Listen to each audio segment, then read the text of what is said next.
The views expressed on the following program do not necessarily reflect the views of Money Radio staff, management, or advertisers, and do not represent an offer to buy or sell any securities. Some interviews heard on this program may be sponsored by the participants.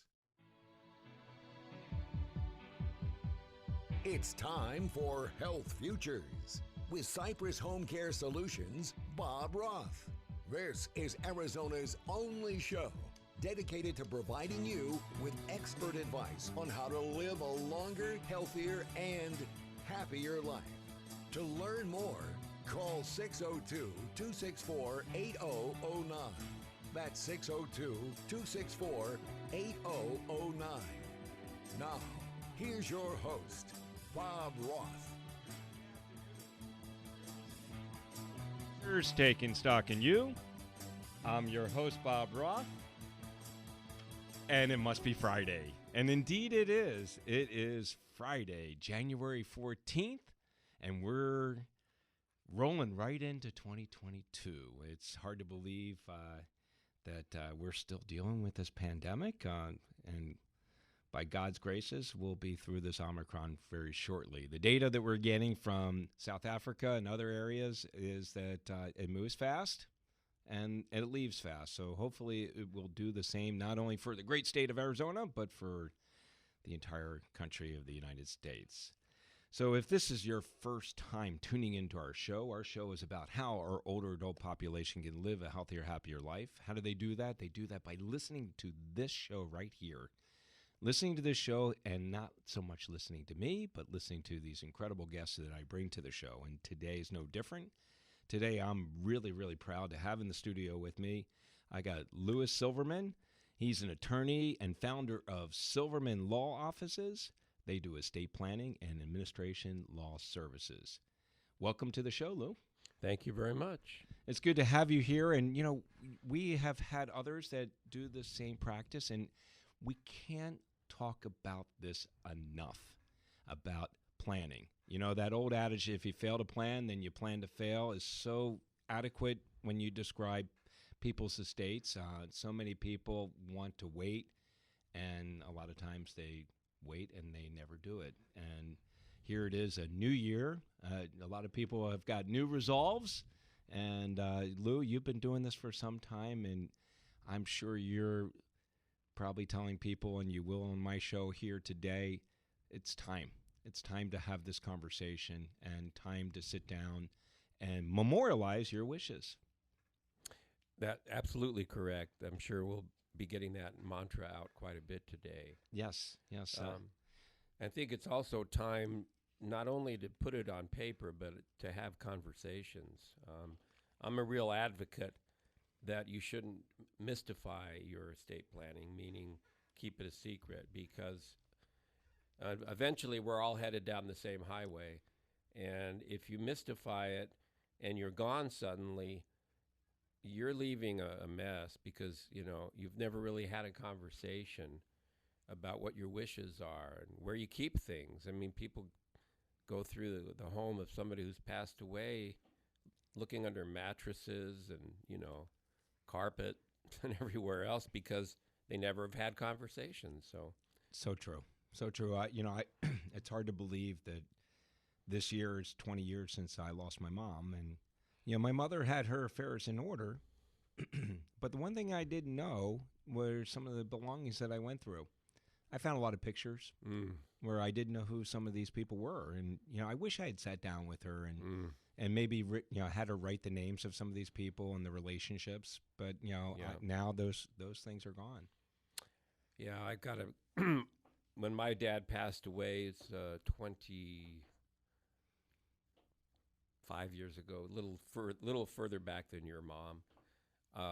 I became the custodian of all those boxes of old pictures, and it's pretty overwhelming to go through that kind of stuff, just because you don't know what to do with it all. Right. And you don't know who all the people are, and you don't know the significance of how they're related to you, but you know they are, or they wouldn't be in the box. So They wouldn't be in the box, but so nice today that you don't need to keep the box so much. Right. You can just digitize all that stuff, and and put it in a hard drive somewhere, and be able to pass those memories on to your family members. We're talking about planning, and it's so important for so many of our listeners. We're here on Money Radio, and Money Radio, really talks about finances and financial, wealth and protection of that wealth. And the same can be said with the work that you do. And really, it's not just only about wealth. It's about what to do with kids, what to do with animals, what to do with your affairs. So much goes into it, and it's not just a one-time conversation. It's a conversation that has to evolve over time. Right. And I'd love for you to share with our listeners, when you visit with a prospective client, what's the process that you take them through? Sure. Well, we start with, if it all goes according to plan, we will have sent you a worksheet that we would ask you to complete prior to your first meeting with us. And it's pretty complete because we want to know a little bit about you and your spouse, if any, and we want to know what you do for a living or if you're retired. And then also about your children. So we have a section, and we want to know not only, what are their names and how old are they, but what kind of occupations are they in? Do they have any issues that you would like to talk about, which could be behavioral, addictive, anything that needs to be discussed? Sure. And then finally, we get into a breakdown of your assets. And a lot of people are reluctant to talk about their assets on a first meeting because they feel like that's too intrusive on my end. And obviously, I can't force anybody to talk about their assets. But without it, it's really difficult for me to get a good handle on what a good plan for you would be. Because assets... estate planning is very asset-centric, I would say, because there's so many different assets that are not subject, for example, to a will or a trust, assuming we go down that route, because they're pay on death. Like the most typical would be IRAs and 401ks. So if you don't tell me about them, and if we don't talk about who your beneficiaries are, then we can't really get that side of your plan done. So I could see somebody that's got a trust and they feel so happy that they have their trust because they feel like they've done their planning. But then I say, well, do you have IRAs and 401ks and life insurance and annuities? And the answer is yes. Well, who are your beneficiaries? I don't know. So that's not a very complete plan. No, it's not. Very important to make all those distinctions. Yeah, and also, a lot of people, have assets like real estate and other things. And I know in one case in particular, I was caring for somebody, and I happen to know the family, and, the husband became incapacitated, and he was a very, very astute business person and very smart, and he ran an accounting practice, a very large accounting practice. And I remember his spouse saying to me, we have a lot of real estate. I don't even know what they are and where they are. Mm. And I'm sure that's something that isn't uncommon for you to have happen when somebody has not planned and you're trying to pick up the pieces. We are talking about planning, and I know that you do also, probate and estate administration, and you probably see a lot of what happens when you don't do the planning. Yeah, so we see it sort of on the back end when we're doing that, because not every probate or, trust administration have problems, but a lot of them do. And the less planning on the front end, the more problems on the back end. And the problems are for the families that they don't really realize is that it ends up costing them a lot of money. And a lot of time, too. Well, and a lot of aggravation. And ultimately, lack of planning can create real battle lines among family members. So siblings all of a sudden are now fighting over things that are relatively meaningless in the big picture, but they all want the same items in the home. Right. So all of a sudden they're fighting over these things, and they're literally stealing them. I've had situations where after mom and dad have passed away, items go missing because the kids are coming in and just taking them off the wall and off the shelves because they want them, And so. and it had the family members, the parents had memorialized those wishes, you wouldn't have had that come down. Yeah, it wouldn't. That's exactly right. Yeah, there's so much more I want to talk to you about. And as you can hear from the music, we're down one segment. It goes fast here Yeah, at it Health does, yeah. Futures. It really does. And I want to dig a little bit deeper into, some of the process that you take people through. I mean, you talked about sure. the worksheet, but Yeah. but I'm sure there's a lot more involved relating to that. Okay. You're listening to Health Futures Taking Stock in You. I'm your host, Bob Roth. I've got Lou Silverman in. He's the attorney and founder of Silverman Law Offices. We've got 3 more segments. Stick around. We'll be right back.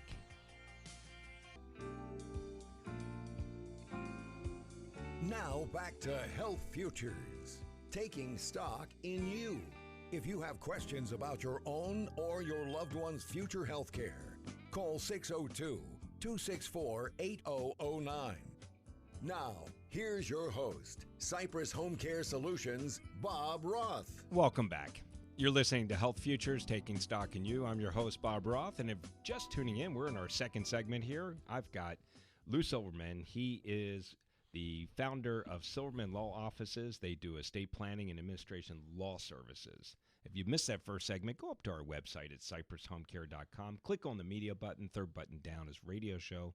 You'll catch that first segment, and you'll catch many, many more shows that are posted up there on our website. So, Lou, when we were talking when we left that first segment, I really wanted to dig into really the preparation and the process that you take clients through. I mean, you talked about a worksheet, Right. but I know that there's a lot more that goes into that. So, can you share with us and walk us through some of the steps that you go through? So the next segment would be presumably you've completed that and you sent it in or you'll bring it in, but then we'll have our first meeting. And for a while we were doing that exclusively on the Zoom. Now we're more or less back to in-person. Most of our clients would prefer in-person. A few still don't want to, but I just really want to get to know you. I don't charge for our first meeting. Some law firms do, some don't. They do, yes. But I don't think that it's, what's the word I'm looking for? I don't think that it helps the process if you're worrying about fee the first time you meet me. Right. Because you're looking at your watch and you're wondering, he's asking me these questions because he wants to get an hour in, that kind of stuff. Right. I just want to get to know you because the only way that I can help you plan is to get a little bit into your head. What are you worrying about? What are your goals?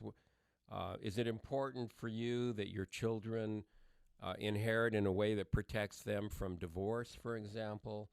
Is it important to you because you've got a special needs child or a child that is just not good with money and you're worried if he inherits $100, he's going to go spend $100, right? So right. the only way we're going to have that happen is in a conversation.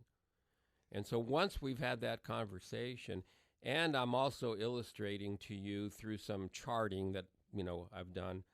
So the pieces, this is where the pieces fall. Who's going to do what? Like we'll talk about in the event of your incapacity, who's going to take care of your health care decision-making, which in your business is important, obviously. You need to know who that is. Yeah. And who's going to be your financial person. And so we want to review why those roles are so important and also why you want to make the right choice. I have a daughter, her name is Jody, and she is a nurse. A very skilled nurse, so she should be the one making my healthcare decisions. That makes sense, right? She may not be the one that I want to make my financial decisions, but she may. But the point is, it's important to not just say the oldest is going to do that because I don't want to hurt the oldest feelings. So get that out of your head. I would not make an estate plan based upon how somebody's going to feel about what you've done. Right. And it's not based on birth order. Right. Do it based on their skill levels. You wouldn't put a quarterback in the football game who's a tight end, right? You put a tight end in that role. So I mean, you want the roles to be correct. So So that's really part of the process. Then through that meeting, I think you're getting an understanding of what we can do, and you either like this or you like that, or you feel it's important to avoid probate or whatever the case may be. Then we can narrow it down to what's probably going to work for you. No, it makes such total sense. And here you are, you're talking about your own family members, and as you shared with us about Jody, your daughter who's a nurse. I mean, look, appointing somebody that you feel can make that decision is so critical. But at the same time, I know you know this because this is what you do. You're hoping that the wishes of that individual have been conveyed to somebody that is in that decision. So Jody, in your case, isn't making the decisions based on her wishes. She's making those decisions based on yours. Right, and so there's I think three legs to that one. A is put it in writing, so you have to have a healthcare power of attorney that designates your agent. That's number one. Number two is have the conversation. So talk to your healthcare agent about what your wishes would be in the event that there are occasions arise where decisions need to be made and you can't make them. And then choose the person that you trust is going to make the call. And so a good example with my daughter Jody is she has seen in her nursing career people that are on life support and just day after day after day, and she just says, I would never let that happen to you, Dad. That's not going to happen. And that's what I would want. I don't want to be hooked up to half a dozen machines so that my life can go on another day or two or three or four, So she's going to make that call.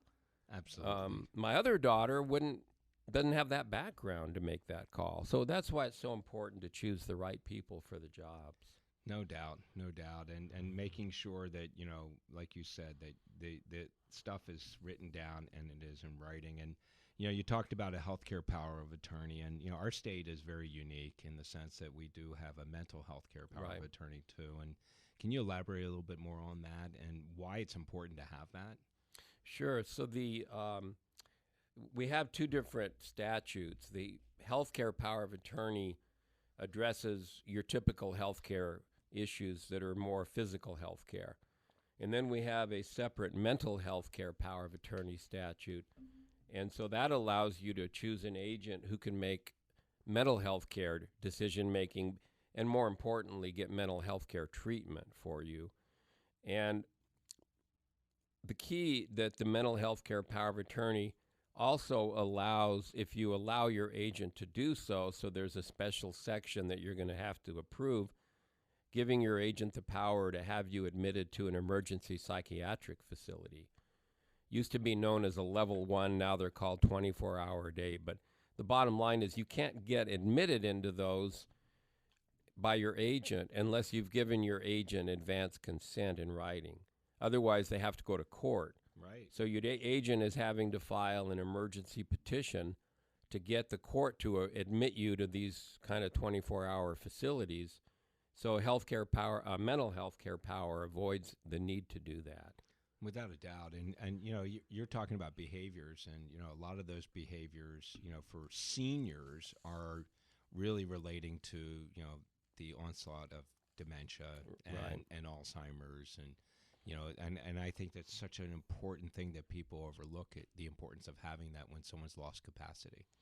Right. The Alzheimer's, dementia type of deterioration doesn't typically end up in a 24-hour-a-day psychiatric facility. No, it doesn't. There are living facilities and Alzheimer's facilities that are not those kinds. The 24-hour level 1 facility is really an emergency for people who have exhibited behavior that's either dangerous to themselves or to others, and they require that really 24-hour care. They need to be watched 24 hours, and they could be put on suicide watch, whatever the case may be. Yeah. Oh, absolutely. Absolutely. In your profession, you've seen a lot of things. And, I know that attorneys try to get people in early enough so that they can make sure they've turned over all the rocks and covered all the bases. But, a lot of times, since you do probate administration and stuff, sometimes you're picking up the pieces after somebody may have not made those wishes. And I love on our show that we do some storytelling, and I'd love for you to share some of the situations that you've seen that have happened that could have been totally avoided had they taken the time to plan. Well, I have more to tell than we have time to tell. That's and so true. my brain is now categorizing the I'm good, putting you on the spot. the good ones. But I'll give you a couple of examples. This is where people use the legal forms off the internet, whatever they're LegalZoom, I think. Was whatever one of they're them. Yeah, choosing. Yeah, exactly. I'm not any of them. And so they input information to create the document. And first, the document isn't smart. So, what do they say? Garbage in, garbage out. So if you don't know what you're doing, entering the information, you're not gonna get anything that makes sense. But I have seen situations where people create a relatively decent document, but then they don't understand that for a will, it has to be witnessed by two people. It's 100% invalid in Arizona if it's not witnessed. Unless it's in the decedent's handwriting, 100%. Wow. So a typewritten will has to be witnessed. So I can hear music in the Yeah, background. you can, and we're going to probably come back to talking about some of these stories. Okay. But I will tell you, for those that don't know you, Lou, you are the tie-dye lawyer, and you're wearing tie-dye today, and how great it is to break with Grateful Dead. We're at halftime here. Perfect. Stick around. We'll Good. be right back. I thought I died.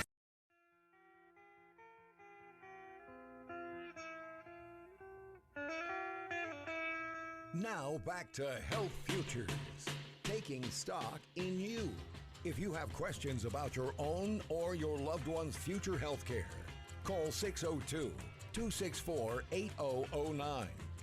Now, here's your host, Cypress Home Care Solutions, Bob Roth. Welcome back. You're listening to Health Futures, taking stock in you. I'm your host, Bob Roth. And if you're just tuning in, I've got Lou Silverman in the studio. He's an attorney and founder of Silverman Law Offices. They're estate planners and administrative law services they provide here in our community. And we've covered a lot in the first half, and you can probably catch it up on our website. I don't say probably. You will be able to catch it up on our website at cypresshomecare.com. Click on the media button. Third button down is radio show. We covered in the first segment, we talked about the law practice and what Lou is doing, and we covered in both the first and second. We talked about preparation. When we left off just before the halftime, Lou was talking a little bit about some real life examples, some stories, and I wanted you to pick up where you left off. If you could, if you could pick up where you began and real quickly summarize, and then go from there. So the first category that I would say would be the self-help, but not really knowing what you're doing, so that you're creating a will, but it's not witnessed. Right. The other one, and this is kind of a sad example, that somebody did their own will, and this gentleman had been with his life partner for over 25 years, and they lived in his home. They never put it in her name, and he had 3 children, all of whom he basically did not want to take care of. He wanted to take care of her, presumably. So he, in his will, he gave this sofa to this person and this memorabilia piece. So he did, just line by line by line by line. And then at the end of that, he had it signed and witnessed.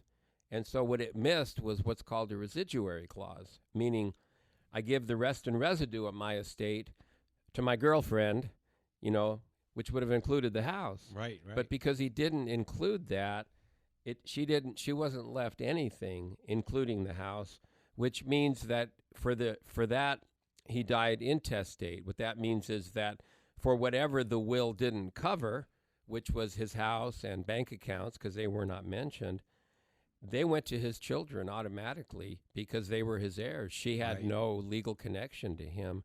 And she ended up getting evicted from the home that she had lived in by the children. And she had no leg to stand on to stay. So those are the sad stories that I see, that how self-help can be so destructive. Right. And he did not have any advanced planning. None. Didn't do any of that. No, and he didn't get any advice about what he should be doing. Right. And then there's just a lot of other quirky things that happen, and people create documents and try to basically use their own verbiage to decide things. So in one plan that we recently had to go through litigation in, is the gentleman left assets to his then children and his then grandchildren. So he had quite a large group of people. And then he said that any additional grandchildren would receive a share. So, well, what does it mean, additional grandchildren? Because what happened was that after this thing went into probate, a person comes along, a grown man, who says, I'm a grandchild. And he was a son of this gentleman's son who was born out of wedlock, never had been adopted, didn't have any connection to the family, but he could prove the birthright. So he was a legal grandchild. And so the question was, is he included because he's additional, or did the additional mean afterborn, which is what the word should have been? Right. And so, of course, all the family said, no, he's not entitled to anything. Grandpa never even knew about him. Well, yeah, but he's an additional grandchild. So, those kinds of things are just kind of foolish, because it could have been done so much better. Right. That if you don't know what you're doing and you don't define it correctly, you're just opening the door to those kind of problems. No, for sure. Sure. I know we could talk all day about some of these things, but we're dealing with this thing called COVID, and I talked about it at the beginning of the show, and I talked about the Omicron variant, and how devastating it is right now, but there's some hope just based on some of the data that we're getting out of other countries that this too hopefully shall pass. How has your law practice been impacted over these last 2 years because of this pandemic and the ability to sit down with your clients and have these types of meetings? And I'm sure you prefer to do it face to face, but you've had to get creative. Well, we were forced to be creative, as the rest of the world has been forced to, by the needing to meet people by Zoom. So that technology, when we first started back in March of 2020, I don't think I had done more than one or two kind of Zoom meetings in my life. I had done some FaceTimes, on my phone, but that Zoom technology and competitors, we're kind of using Zoom now generically, right? There's a lot of platforms that are out there. They've really come a long way in terms of the quality and all. But what's missing in an estate planning situation, I think, is the warm and fuzzies. Like, you and I are sitting here in the studio together, and we're having an opportunity to share stories and see each other in the eye, and there's a good likelihood that we're going to go golfing soon, right? We've talked about that off air. Would like to do that. And yes. so you need those warm fuzzies with people, because you're getting into some really deep issues, in terms of what their fears are, their failures. They're talking about their fears for their children, and you can only go so far with the Zoom technology on that, and then I think it just falls flat. It does. Yeah. It does. And then you get the cat that walks across and some of the other things, all the distractions that happen from Well, home. and the other problem, too, is that an attorney in estate planning has a legal and ethical duty to make sure that the client has capacity and is acting of their own free will and not subject to undue influence. And on Zoom, you don't know who else is in the room. A lot of times you kind of get the feeling there are, because of the way people are looking. Right. And you also sometimes just can't really assess capacity.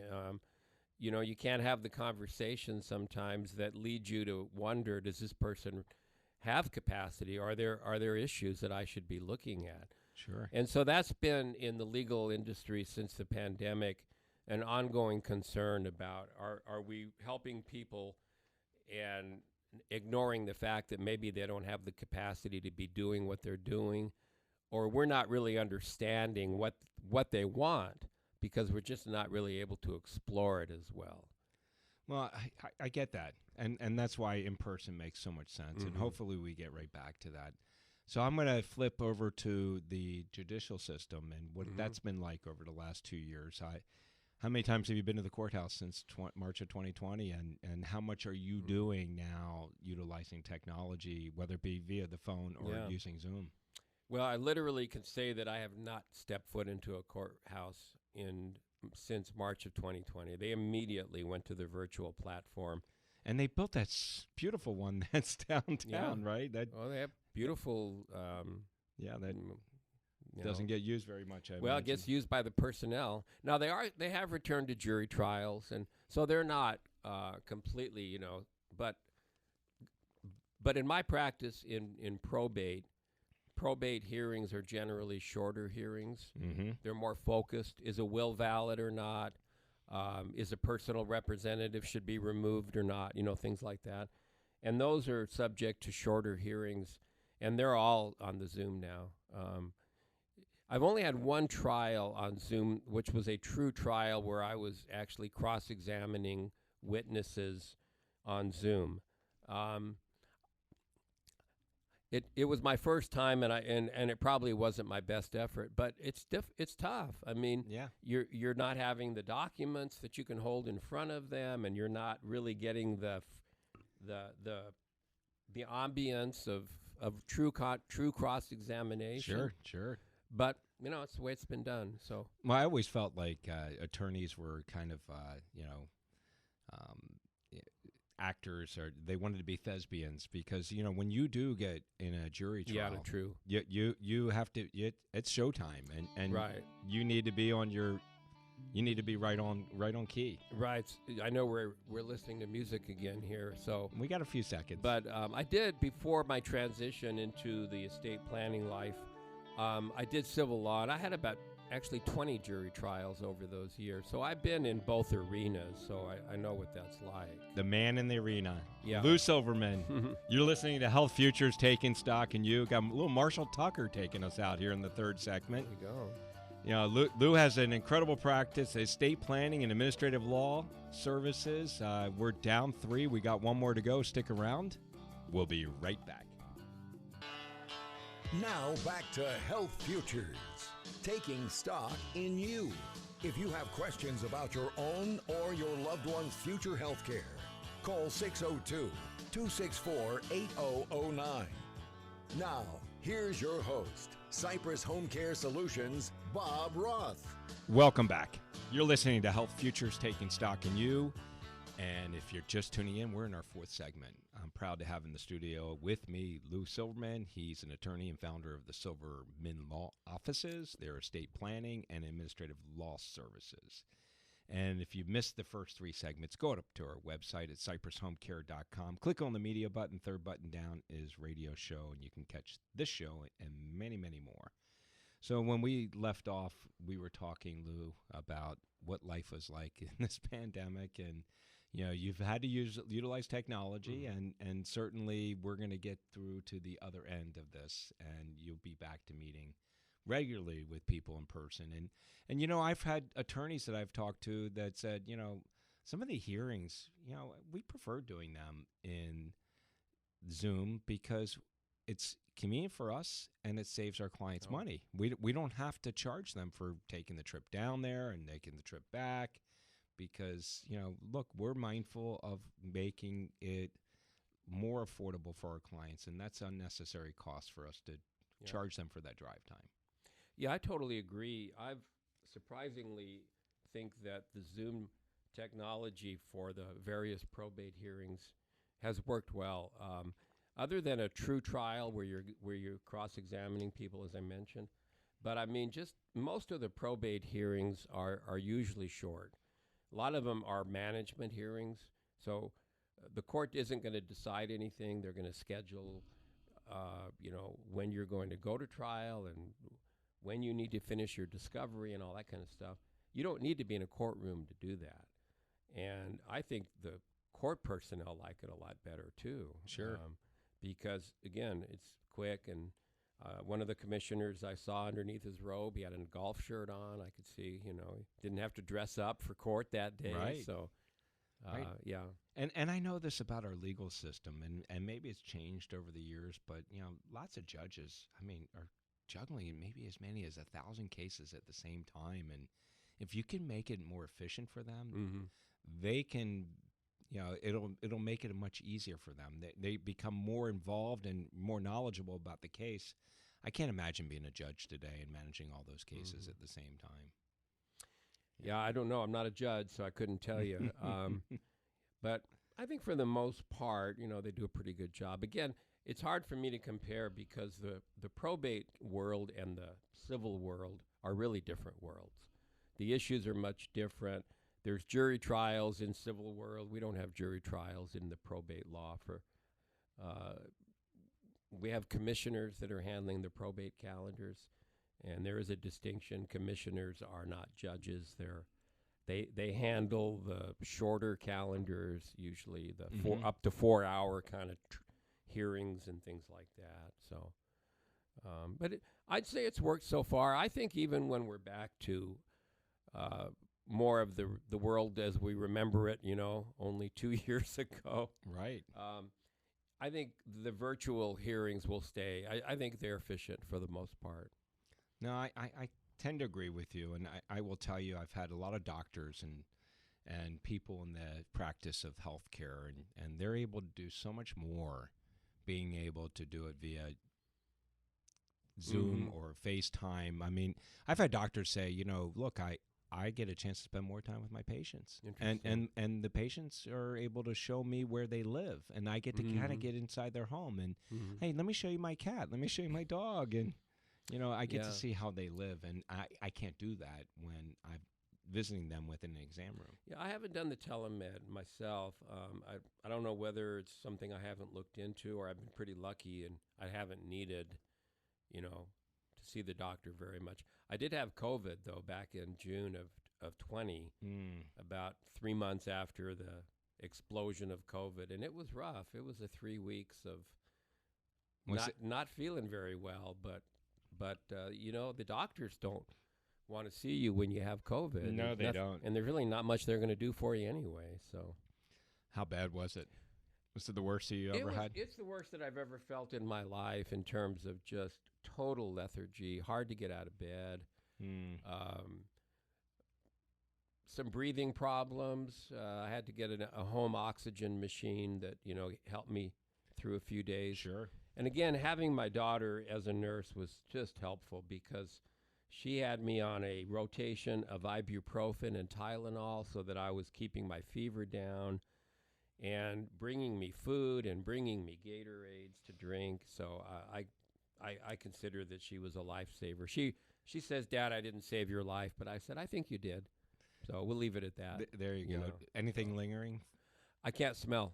You can't, still to this day? Still can't smell, yeah. So you're in a safe zone here. I can't smell you. Okay, well, I did take a shower today. It is sad because sometimes we'll be in places that people are saying, "Oh, God, that smells so good, that food or those roses." And I'm like, can't smell it. But you're able to taste it. Yeah, my sense of taste has been affected. But, if it's not spicy, if it doesn't have some really good flavor, it's kind of bland to me, which is why I've always loved it, but now I really tend to go with Indian and Thai and Mexican, things that have some pop. A little zing to it. Yeah, but otherwise I feel very fortunate because I survived it and I'm fine, So, as we wind down the show, I said this at halftime when all of a sudden the Grateful Dead came on, and I mentioned that you're wearing tie-dye. So there has to be a story about you being the tie-dyed lawyer. Well, there is. About 6 years ago, give or take, I was on the Big Island of Hawaii in a rural area south of Kona called Captain Cook, and I wandered into a tie-dye shop in just a series of shops. And actually, the shop was this fellow's home, and he used the front part of his home to display his work, and the back part he was working. And he was called the Tie-Dye Hobo, by the way. And so I walked back and I was watching him work, and I got fascinated by the process of what he was doing. And I think I think it's the right brain, if I'm not mistaken, that's supposedly the creative side. I believe you're right. And I think my right brain was craving the opportunity to do something creative but harmless at the same time.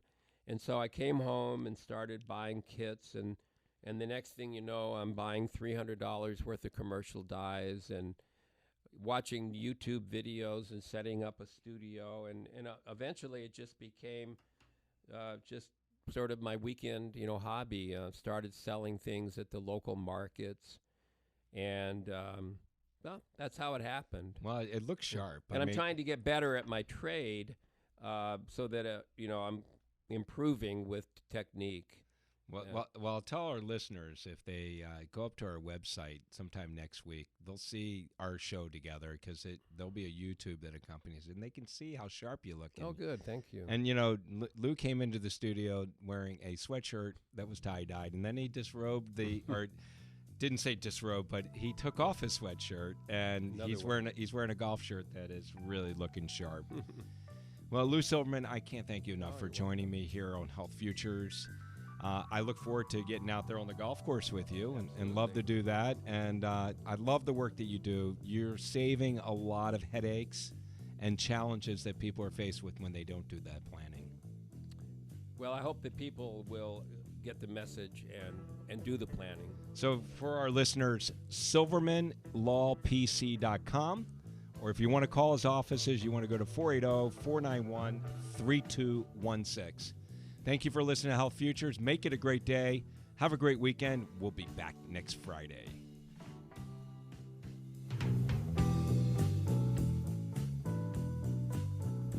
There's no place like home. You've been listening to Bob Roth's Health Futures. If you have questions about your own or your loved one's future health care, call Cypress Home Care Solutions at 602-264-8009. That's 602-264-8009. Or visit cypresshomecare.com.